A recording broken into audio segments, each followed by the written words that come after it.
Hello and welcome to Matcha Mornings, part of the Wander Barn Podcast Network. I'm your host, Amanda Kingsmith, and I'm excited to dive deep on topics around holistic health, the power of food, hormone health, how the practices of yoga can impact our health and well-being, and much more. So grab your cup of tea, settle in, and let's get started.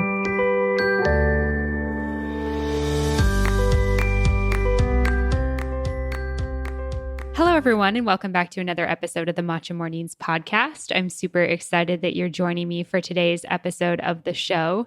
And today on the podcast, I am thrilled to be joined by Dr. Joe Nieusma. He is the CEO and Chief Toxicologist at Superior Toxicology and Wellness, which is an international scientific consulting firm that he founded. And for the past 30 years, Dr. Joe has been active in toxicology research. And he's here on the podcast today to talk about just that, toxic living and toxins in our food, the water, the air that we breathe, and how it impacts our body. And what's best about this conversation is that he gives some practical tips for how you can live a less toxic life and also how you can start healing from the toxins that we're inevitably affected by. So I found this a really cool and inspirational episode. I learned a lot from Dr. Joe, and I hope that you do as well. All right, without further ado, here he is. Dr. Joe, welcome to the podcast today. I'm really excited to have you here with me. Thanks, Amanda. I'm happy to be here. I'm looking forward to our conversation. Yeah, I'm excited to dive into this. I think we're going to cover some good ground today. But before we get into it, can you just take a moment to introduce yourself to listeners, tell them a little bit about who you are and what you do? Sure.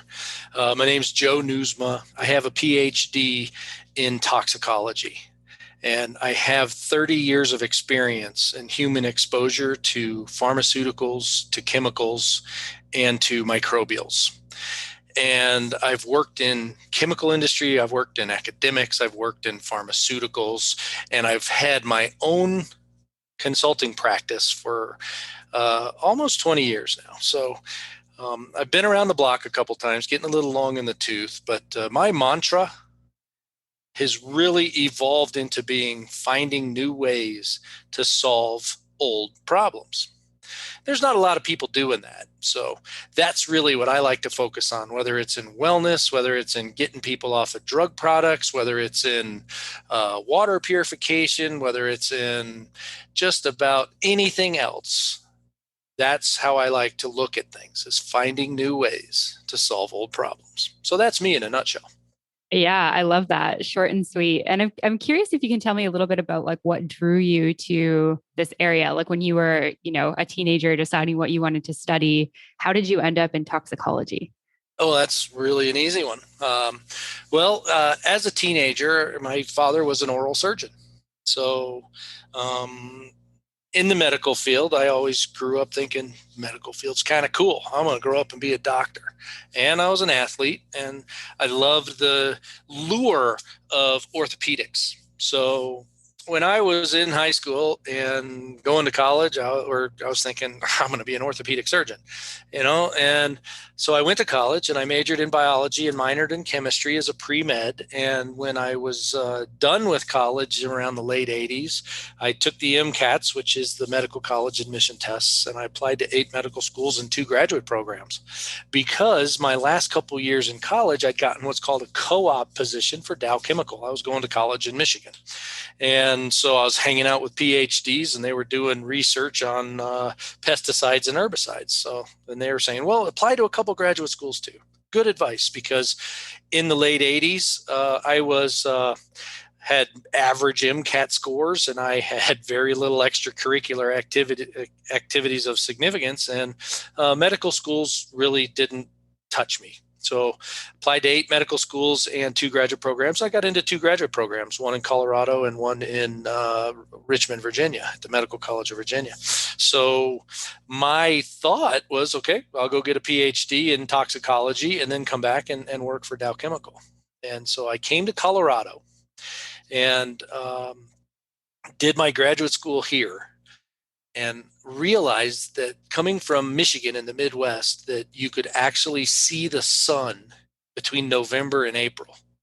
I decided there's no way in heck I was going back to Michigan. So after I finished my graduate program and I had my PhD, I applied to one job with Geneva Pharmaceuticals, which eventually became the generics division of Novartis. And I got that job as an industrial toxicologist for a generic pharmaceutical company. So I was responsible for 100 drugs under one roof. And my primary job was protecting the workers who were making those tablets and capsules. So it was kind of like you're going along and you hit a dead end and you turn, and you're going along and you hit a dead end and you turn. And that's what really led me to toxicology.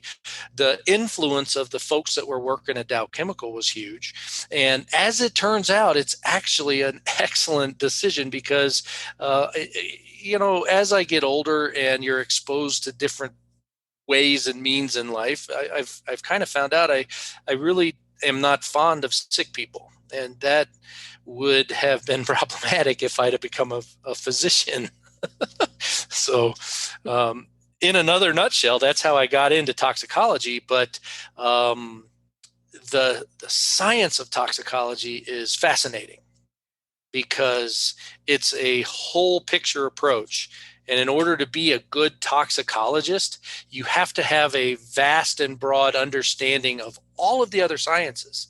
You have to understand physiology and pathophysiology, and you have to understand histology, and you have to understand pharmacology, and you have to understand anatomy, and how all of these different sciences come together into a big mix to create the human.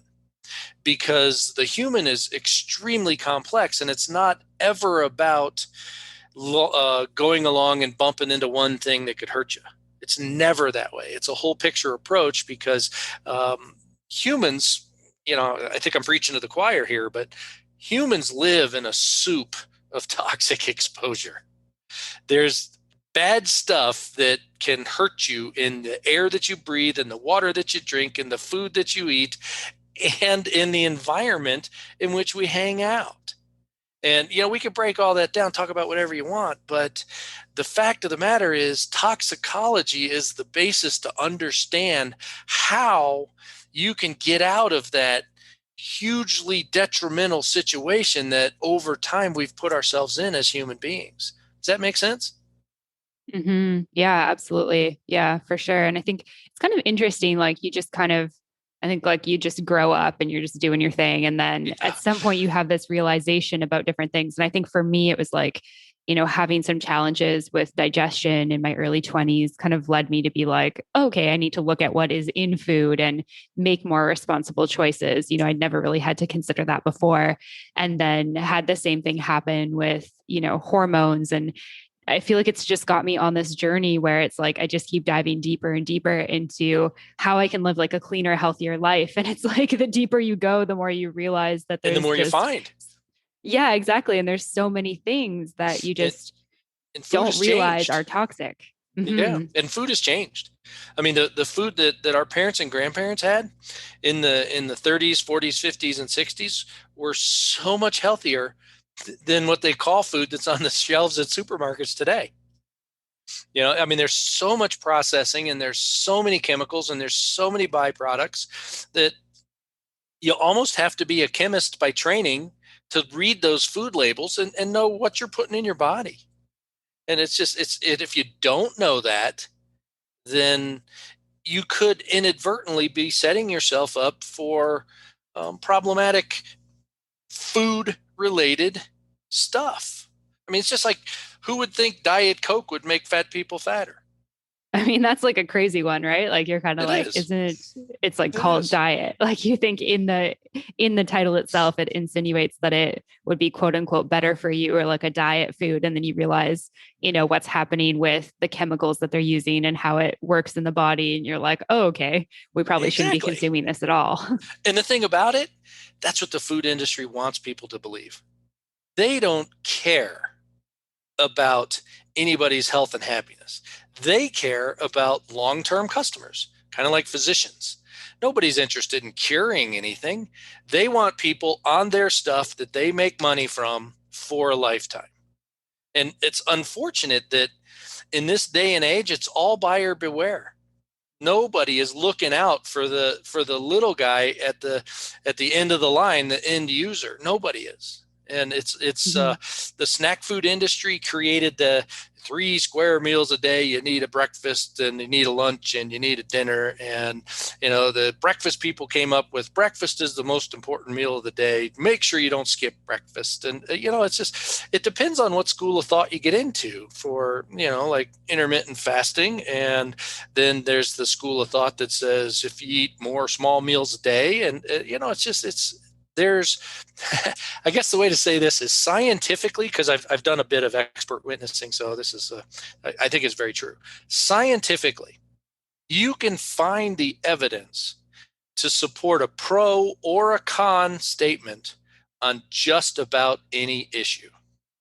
And you can find published work. Sometimes it's really good science, and sometimes it's not so good science. But if the people you're trying to convince to take your opinion on the matter doesn't know the difference, they're at a disadvantage. Does that make sense? Yeah, 100%. And I think too, one thing for me is like if somebody, I guess puts out like a scientific paper, quote unquote, I'd like to know who like funded the research on that before I'm going to just take whatever's said, verbatim. And I think that it's so true though. You look at like any, even like diet, and you have people who are like, hey, eating nothing but meat and animal organs works great for me. And other people who are like, I'm completely vegan and plant-based, and that works really well for me. And then, intermittent fasting works great for people. Other people hate it. So Yeah, I think it's just a testament to the fact that like our bodies are all so individual and unique. It would make exactly. sense that like it makes sense to me that we wouldn't all react the same to different foods and different products and that type of thing. And different drugs. You are Mhm. absolutely 100% correct on that, Amanda. Everybody, humans, are unique individual people, with the exception of identical twins, obviously. But, and I only say that because I'm married to one. But the fact of the matter is, there's still differences there. So everybody is unique, and everybody reacts differently to the different stimuli. And the best way to understand that concept, it's really kind of a complex scientific thing, but think about when you have a headache. Do you take one ibuprofen, Motrin? Do you take one tablet, 2 tablets, 3 tablets, or 4 tablets to get rid of that headache?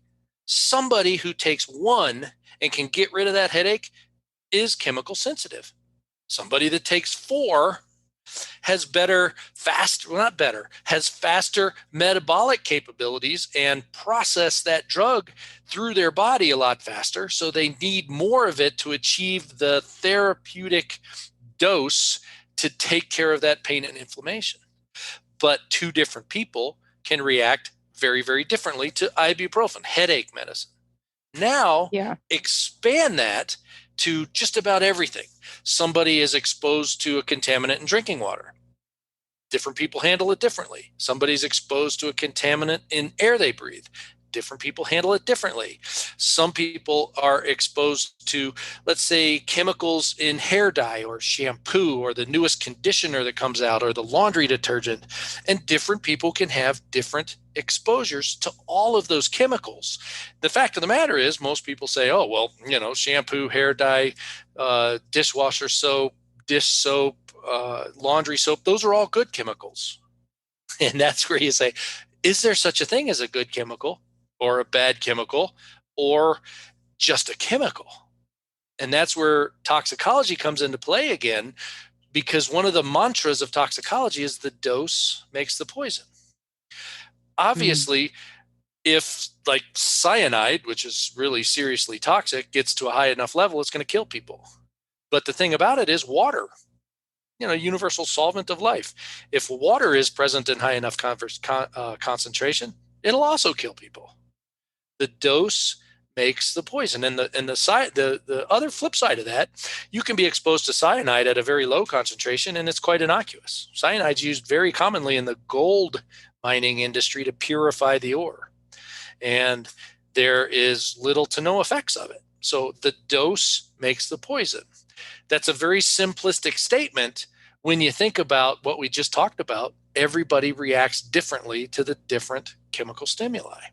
And you never know how that's going to be until you're exposed to it. It's kind of like getting stung by a bee. The first time, oh, hey, that hurt. But your immune system grabs that and sets you up as a sensitization event. And the next time that you get stung by a bee, you have an anaphylactic reaction, which is a fancy scientific word for a very serious event that could kill you by shutting down your breathing. And if you don't get an injection of epinephrine very quickly, your body will take care of business and take you off of this rock. And Yeah, that's, yeah, yeah. I mean, my mom's allergic to wasps, so I definitely know what that's all yeah. about. And then allergies. I mean, allergies are, you never heard about allergies before the 40s or 50s, but nowadays allergies are running rampant. And I think, this is purely my opinion, I think it has something to do with an overactive immune system because everybody grows up nowadays in a hygienic bubble. Kids don't get to go outside and play in the dirt and handle, all kinds of animals and be exposed to nature, get grounded, have their immune system deal with living in the dirt. And if somebody grows up in that hygienic bubble, then when that immune system gets to grab onto something that the immune system says, hey, this could be bad, turns it into an allergic reaction, it's just an overactive immune system. And then those allergies get kind of weird.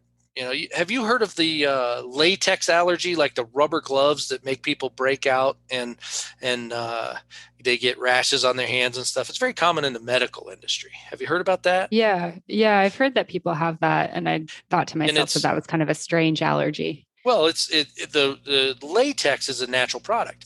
It comes from a rubber tree, and they harvest this tree, and the tree has proteins, and the proteins can be expressed, and that's what people are allergic to is the expression of that plant protein. Kind of weird, but the thing about the latex allergy is that it produces cross sensitivities, cross allergies in the foods.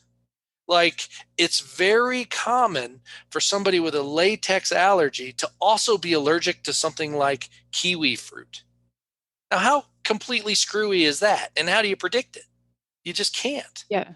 Yeah, that's until, really random. yeah, exactly. And it's one of those things that you never know what you're allergic to until you run into it. And how do you deal with it? Well, you just make a mental note and you say, okay, I'm not going to get around that again. Yeah. Yeah, for sure. For sure. I have thought a lot about what you said with like the kids kind of being in bubbles. I mean, more than ever we saw that in the last year with Yeah. everything having to do with the pandemic and COVID. And I just was thinking about with how much hand sanitizer was going around. I'm like, man, these like kids that are like developing their microbiomes on their hands and really need to like, build up their immune systems are Mhm. just getting like forced to put so much hand sanitizer on their hands. It just, I don't know. Like, I'm not a doctor, obviously, but it just doesn't seem to make sense to me. And they're living solitary. They're not they're not getting their exposure to their peer groups. And it's humans are very social animals. And it's an odd situation where you have somebody that prefers complete isolation and prefers to have no interaction with any other humans. Most of the Mhm. time, humans seek interaction with other humans. It's just part of our being, and that goes into the whole collective conscience. And I fully buy into the theory that all living things on this planet are connected, humans, animals, and plants. Everybody is connected, and most of the people, 99.99% of people, just don't know how to tap into it, and I'm included in that. But I know some folks that like can walk into a room and tell you the different color of aura that people are projecting around their persona. And he has really started taking me down that collective conscious. And it goes back to the what you ask the universe for, what you manifest will come back. It's the power of positive thinking. It's the power of how your body is able to heal itself by asking the universe to say, help me out here. And there's power in that. Mhm. So much power in that. Yeah. 100%. Yeah, no, I love that. One thing I do want to talk about the body healing itself. But before we get there, one thing I wanted to loop back around to that you mentioned a little bit ago was just, we talked about how like food can be quite toxic, but then also water. And this was something that, I didn't realize for so long down my health journey. And I think it's because, I grew up in Canada and it's like, oh, we have such great tap water in Canada, blah, blah, blah, constantly being told that. And then I remember reading somewhere about how, like, even tap water in these developed countries can be super toxic because it's full of chemicals. And so I got myself, a bottle with a filter so I could start filtering out, the chemicals in my tap water. And I think this is something that more and more people are starting to catch on to. But can we talk a little bit about how, our water, even in our developed nations, is actually quite toxic for our bodies? Absolutely.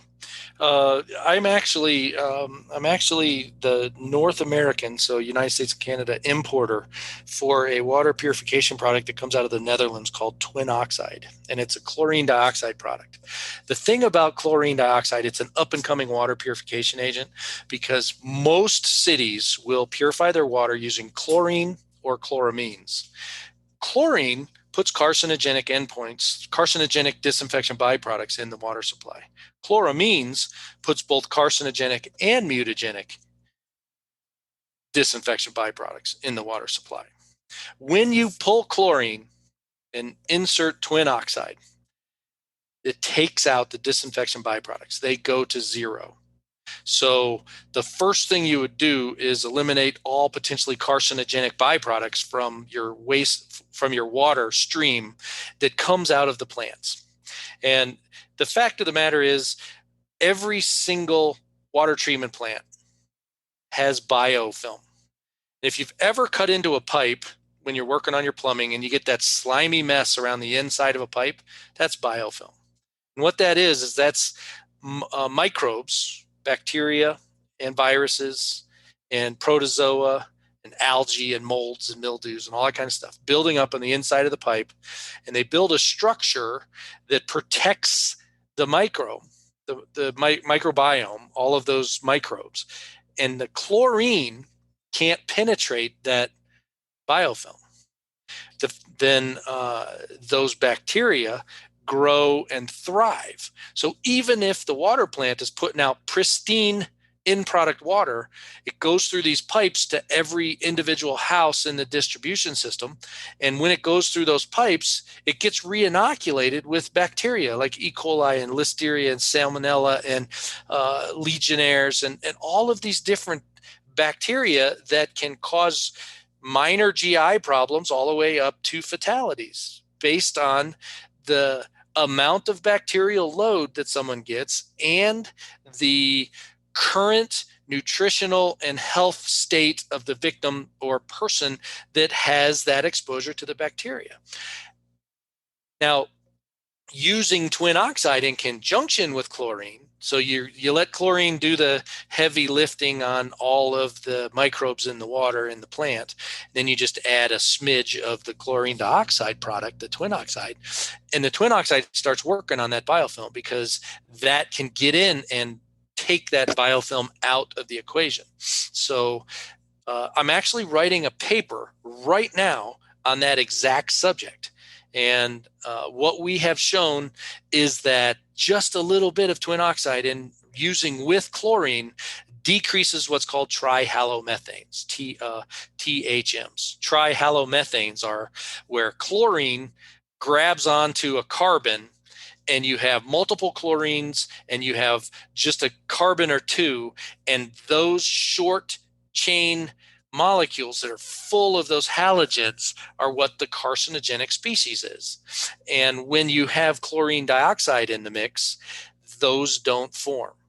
So the government has put out regulations. There's always been regulations that says if your THMs are below this line, everything should be fine. If you're above that line, then, they call it an action level. But, if you're exposed to 10 things that can hurt you on a daily basis and you have the wherewithal to remove one of them, you're going to be better off. And in this case, there are some things that every day you can do to improve your water quality. One of the best, least expensive things that I've found to improve your tap water is to get a zero water filter. So that's the brand, Zero Water Filter. You can get them at Walmart, you can get them at Target, you could probably find them online at Amazon or wherever. It's a 5-stage carbon filter that takes out chlorine, that takes out fluoride, that takes out heavy metals, it takes out any extraneous organic material, it takes out total dissolved solids. Zero Water Filter is the only one that I've seen on the market that actually sells a total dissolved solid meter with the water filter. And it says, test your tap water. It tells you how many total dissolved solids are in it. Run it through the Zero Water Filter, test it again, and it goes down to zero. And then over time, based on your tap water's quality, you have to replace the filters. The filters, when you buy them 3 at a time, I think are about $15 a piece. The original filter, probably about $35. So you're not talking about a huge investment to improve the quality of water that you drink on an everyday basis. What you'll find is that your tap water tastes disgusting. And once you run it through that zero water filter and you realize what water is supposed to taste like, that's going to help you get off your sugary drinks. No more Coke, no more Diet Coke, no more Pepsi, no more Red Bull, no more Gatorade. All of those things are just loaded with sugar, and sugar is one of the worst things for the human body ever invented. But having a zero water filter and getting good quality water, you'll drink more of it. You'll drink more water, and you'll stop going to those other crutches. And when you stop going to those other crutches, it decreases your caloric load. And when you decrease your caloric load, amazing things happen. I'm sure you know all about that, huh, Amanda? Yeah, yeah, for sure. And I think that just makes so much sense to me. I think It's it's all kind of, connected. I think, yeah, yeah, 100%. And I think it's like kind of alarming the first time you realize that like your tap water, you've been told that your tap water is like fine for you and you should be so happy and grateful to live in this country where you can drink the tap water. And then you find out that, it's got like all these bad things in it. And And it you're could still like, be okay. better. You're right. Exactly. Yeah, yeah, exactly. It is interesting though with the pipes. Like I went to Costa Rica, I guess in 2019, and they'll tell you they're like the tap water is fine, you can drink the tap water, but if you get food poisoning, it's because it came through bad pipes. And I'm like, oh, you can't really drink the tap water then Yeah, because you you're can't really picking which get it pipe is without the bad and which pipes. pipe is good. Yeah, exactly. Wow. Yeah, like how am I supposed to know? Just guess, but it's just funny. But yeah, I Yeah. live like right by a natural spring in Canada, like when I'm home in Canada. Oh, that's And probably it's pristine. amazing. Like, yeah, you can go there and people will fill up like big jugs of water and stuff. Mhm. And it's amazing how good the water tastes. Like, I know it sounds weird for it to be like water tastes different. I mean, you get it. But for some people, they're like, no, water's just doesn't have a taste. It's just water.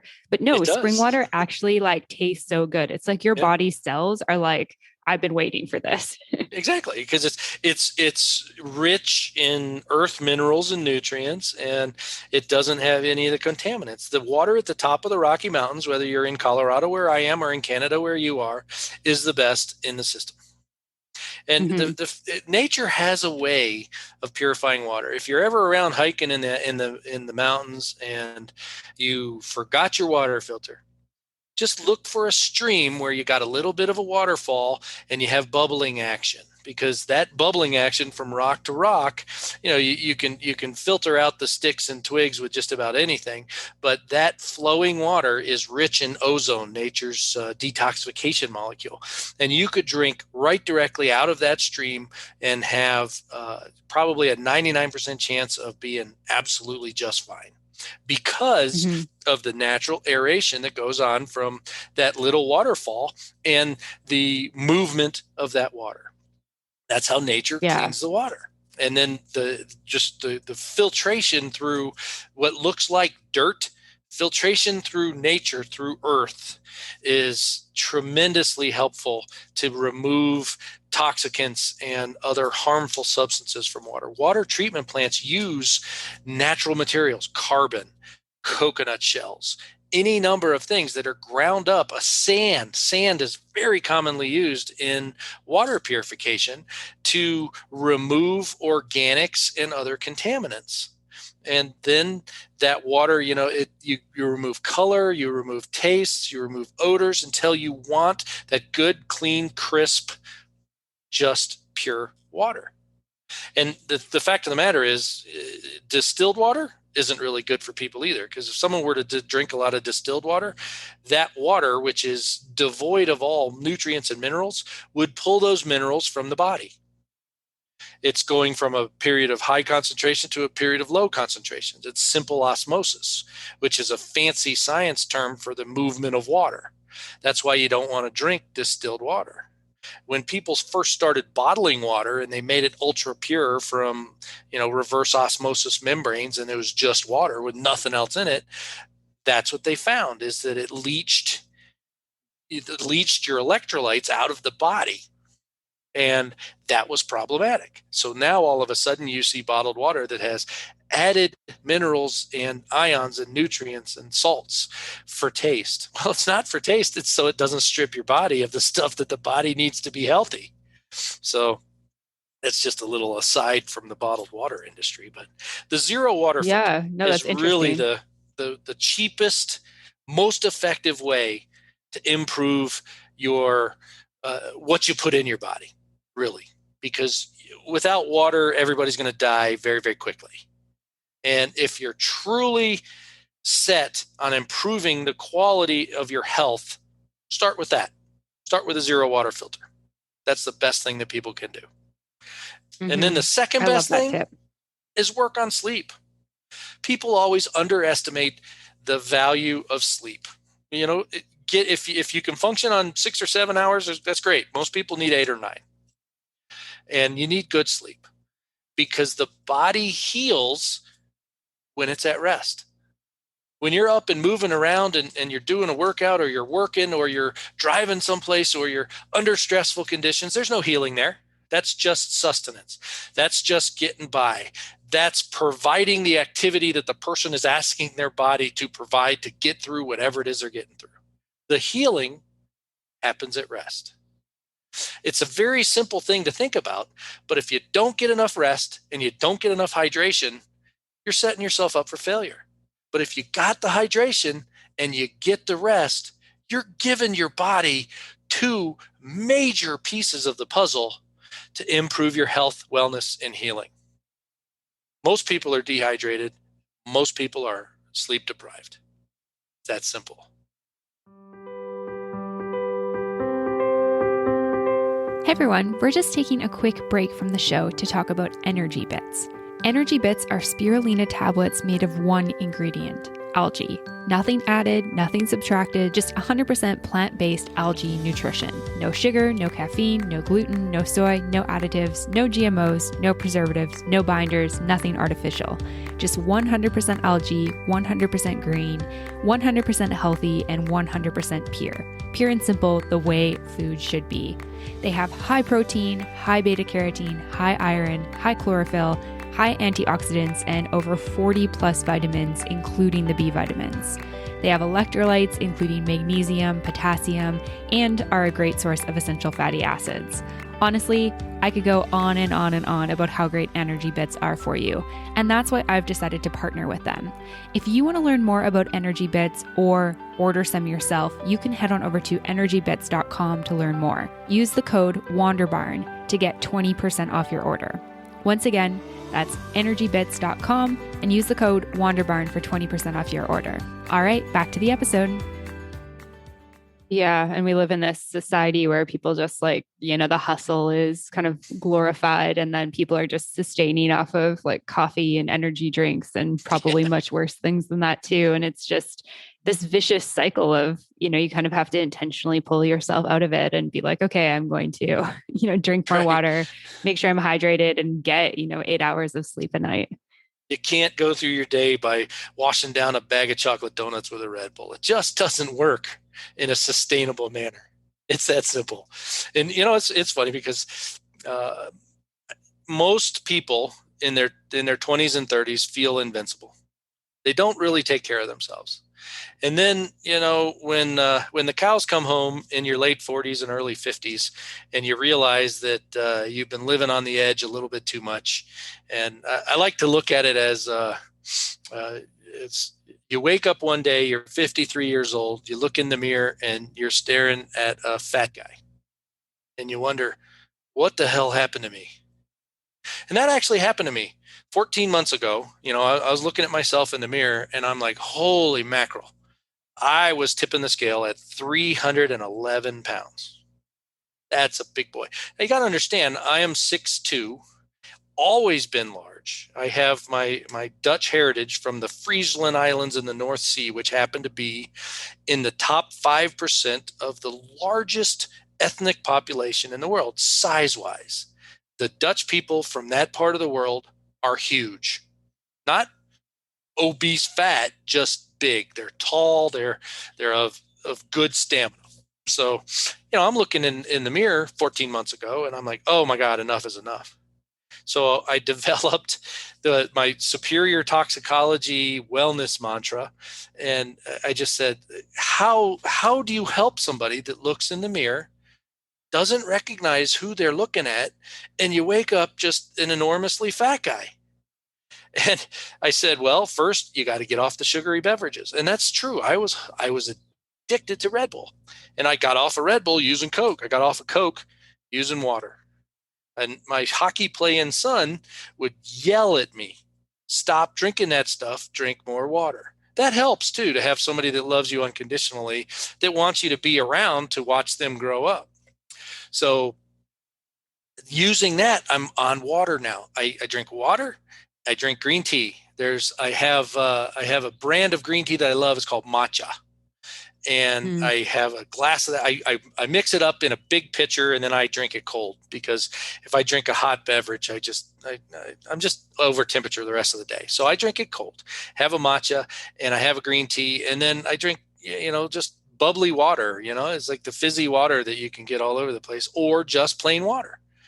And then the next thing is my mantra is, for most Americans, they eat about 4 times more than they need to.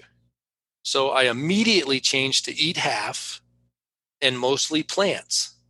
And I tell myself that at every meal. Sometimes it doesn't work. And, you got to chow into this big old ribeye and a baked potato loaded with everything. But if that happens, you get back on the wagon. You always got to keep taking that first step. The first step down the path is the most important. And if you fall off the path, you take the first step again. But eat half and mostly plants.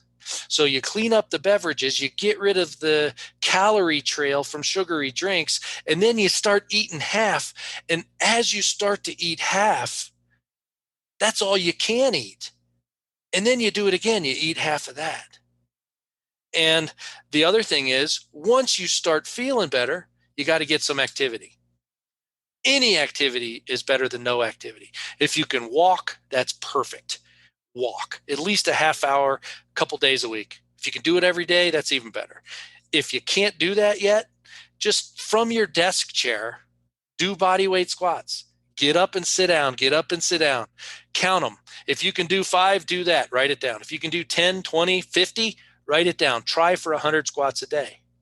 When you can do those 100 squats a day, add in some wall push-ups.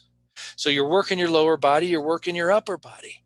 And you're eating half, and you're drinking water, and you're getting rest. And before you know it, you're going to notice some trends. Your clothes are going to get a little less tight, and you're going to start having more energy. In 14 months, I'm down 29.5 pounds. Wow, that's amazing. And I haven't changed much. In the summer, I go to the community pool and I swim a mile as often as I can get over there. I call it the manatee mile. And I try to get it in under 30 minutes. 5 years ago, I was consistent in under 30 minutes. The last couple mornings, it's been 32 to 33 minutes. So, there are some effects of aging. And, I swam in high school and I yearned for the days where I could do a 100-yard swim in under a minute, but those are gone. You have to respectfully accept the changes of aging. But you can keep battling against them. And you can do that through what you eat and what you drink and staying active and just keep doing it. Because and the other thing you have to do is don't try to tackle it all at once. If you change too much, you're setting yourself up for failure. and you're going to get your ass kicked, and it's not going to last. You got to pick what's most important. In my opinion, that's water. Use the zero water filter, get off the sugary beverages. When you have that to a habit, then tackle the food, get after your portions. And when you have that, then get after your activity. And everybody can get enough rest. If you make time to rest, that's going to really change your attitude, because well rested people are less grumpy, I've found. What about you, Amanda? Yeah. I mean, I know personally my own experience with that, and I am much more pleasant when I'm well rested. But Yeah, exactly. yeah, I mean, I love everything that you're talking about, just because even we can know these things and still have to kind of apply them in our own lives and look at what we're consuming. And I think, the beverages one is a really interesting one, because there's so many opportunities in our day-to-day lives to say yes to these like tasty beverages that just add up in terms of calories and sugar. If you go to Starbucks, you're presented with a million options. Oh, come on, like you're from Canada. It's got to be a Tim Hortons. Yeah. Yeah. A Tim Hortons double or something like that. Exactly. But yeah, there's the coffee, and then there's juice, and then there's alcoholic drinks, all the cocktails, beer, all that stuff. And I love to have a beer with my friends, and that's one of the last things I'm going to give up. I mean, it's just, so you gotta work together. You got to add it in step by step, and you have to be willing to retake the first step if it doesn't go exactly how you think it's going to go. And 29 pounds in 14 months is not a whole lot per month, but the trends are going in the right direction. And that's what's key. You got to keep after it. And then the other thing, I don't know how long we're going to talk, but the other thing I really want to touch on, Amanda, is pharmaceutical products. Mm-hmm. People are on so many pharmaceutical products that they don't need to be on. And it happens insidiously. That's just a really fancy word that means it sneaks up on you and you don't realize it's happening until it's too late. You wake up one day and you're up on 12 pharmaceutical products. And your physicians, your doctors, they don't have time to look at all that. You go to one doctor who gives you 1 or 2 pills. You go to another doctor who gives you 3 or 4 pills. You go to another doctor who gives you 2 pills. And then before you know it, you've seen 3 doctors and you're on eight different medications.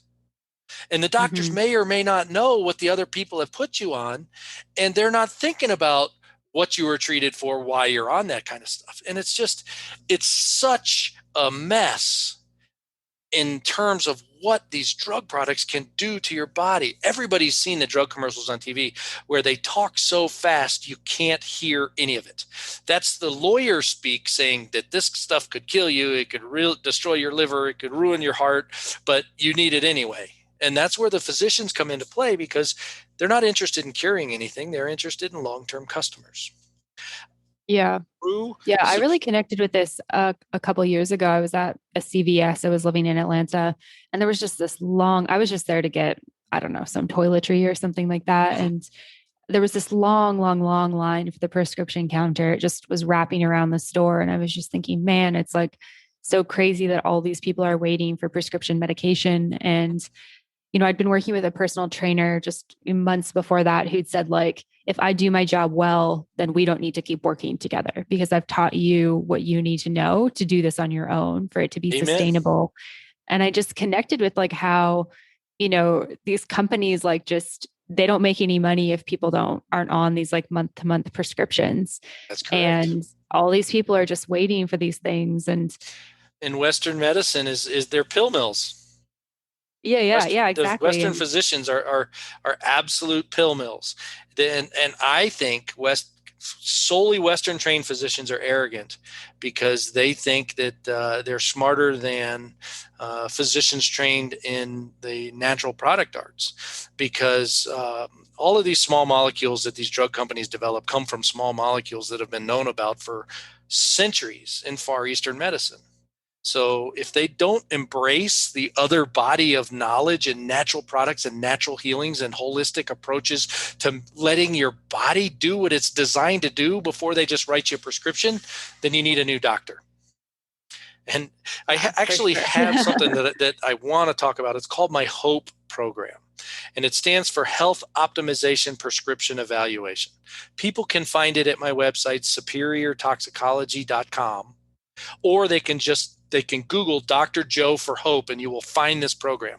What it is I'll take the time to do an in-depth analysis of your pharmaceutical profile, what you're on, how long you've been on it, why you're on it, what the dose is, if there's any side effects you think you have, and I will give you detailed written questions for you to take to your healthcare provider and make them prove to you that you still need to be on these pharmaceutical products. Most people that are on antidepressants, they could get rid of them. Most people that are on cholesterol drugs, they could get rid of them. Most people that are on multiple blood pressure drugs can get rid of all or most of those blood pressure drugs.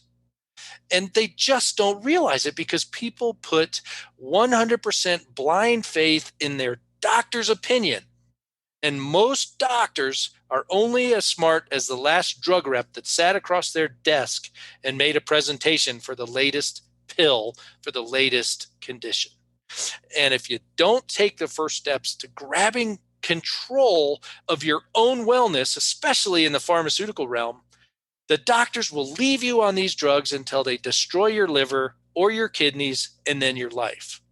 I'm not trying to be a doomsday scared guy, but if you think you're on too many meds and you think there might be a chance you could get off of it, I'm happy to help you.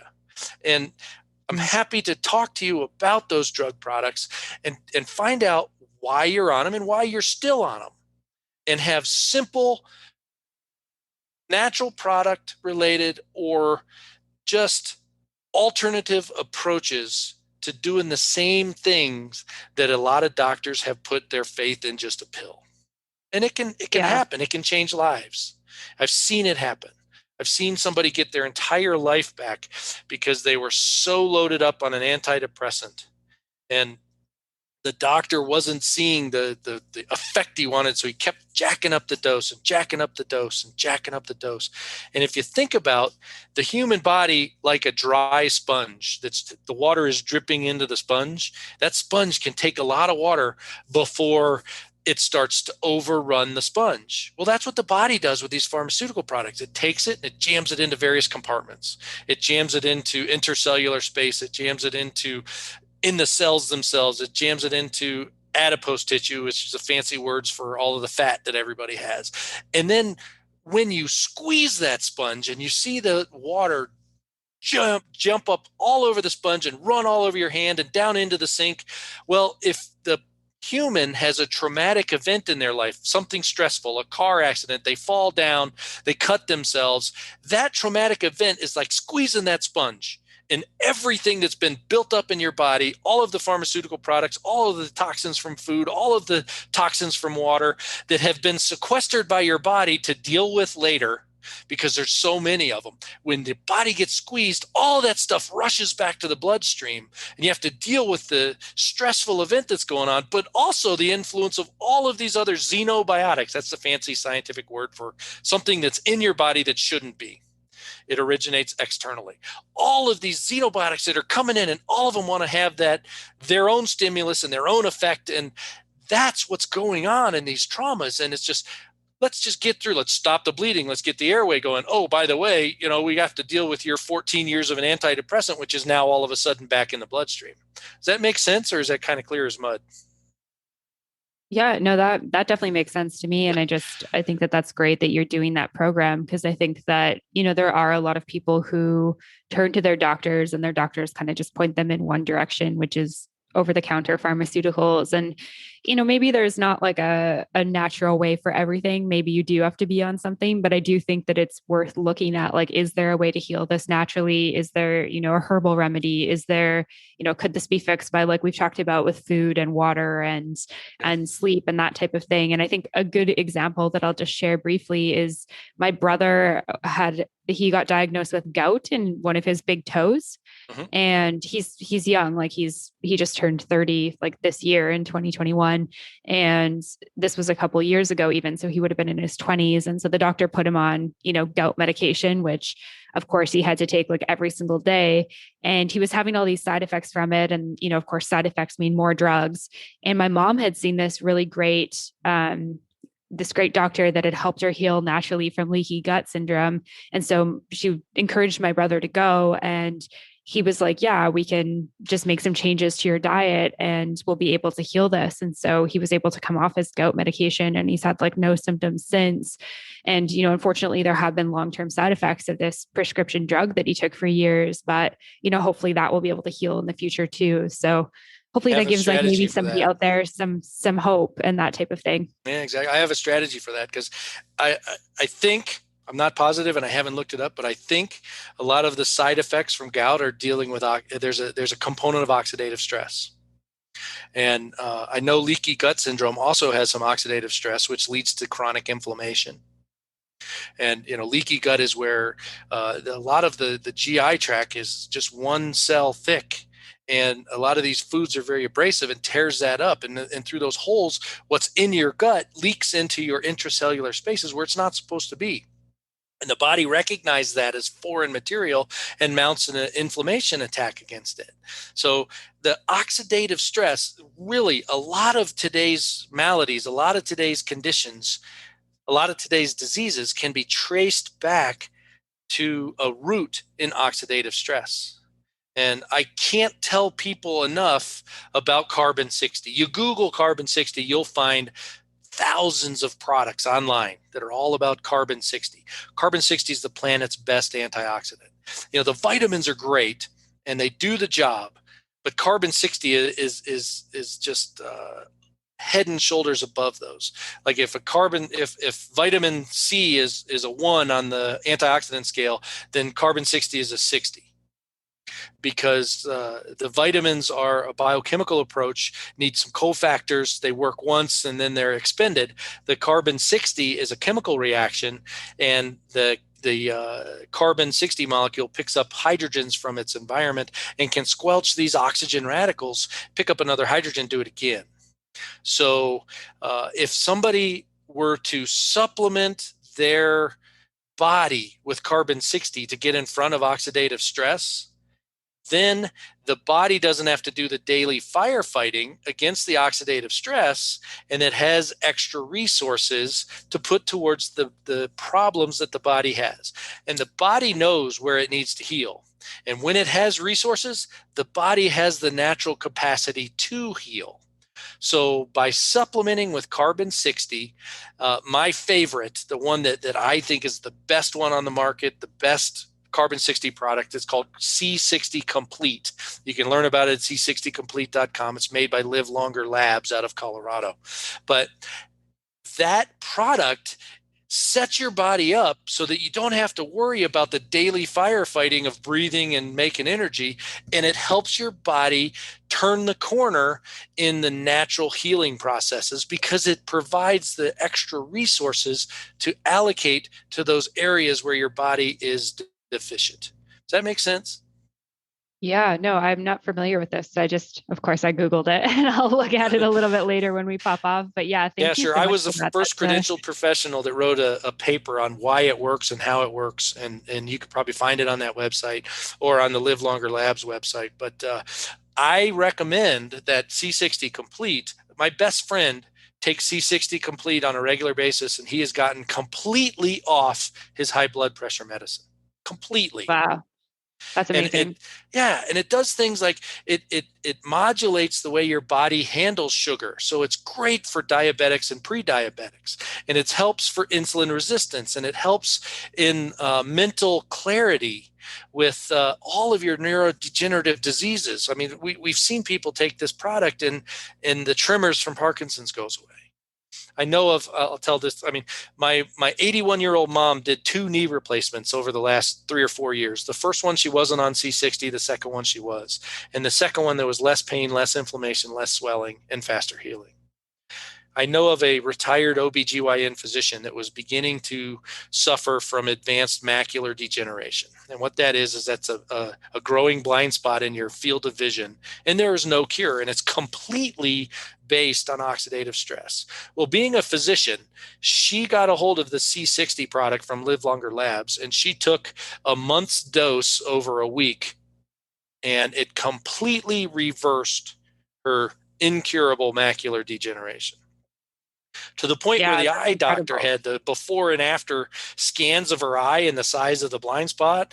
And I mean, the eye doctor had told this lady, her name is Dr. Loretta Ivory, that she should prepare to be blind. And the, Dr. Ivory says, yeah, forget about that. And the results are so amazing that the doctor, nearly broke his arm patting himself on the back with all the good stuff that he did for Dr. Ivory, having no idea that she did it herself with the carbon 60 product and just squelched oxidative stress to the point where her body took over and healed that deficiency. The body has the capacity to heal what's wrong and make it better. The human body is designed to live 120, 130, 150 years. It's the environment in which we live that takes so many quality years off of that lifespan. It's that simple. Yeah, I love that. I feel like that's the perfect place to wrap up and such a high note to end on. So thank you for everything that you've shared, Dr. Joe. Sure. Can you let listeners know where they can go to find more about you? Absolutely. You can find out all about me at superiortoxicology.com. And there's a contact sheet on there. Feel free to fill it out. I try to get after all the questions that I get. And if you get a hold of Amanda, she knows how to get in touch with me. If you have questions, I'm happy to answer them.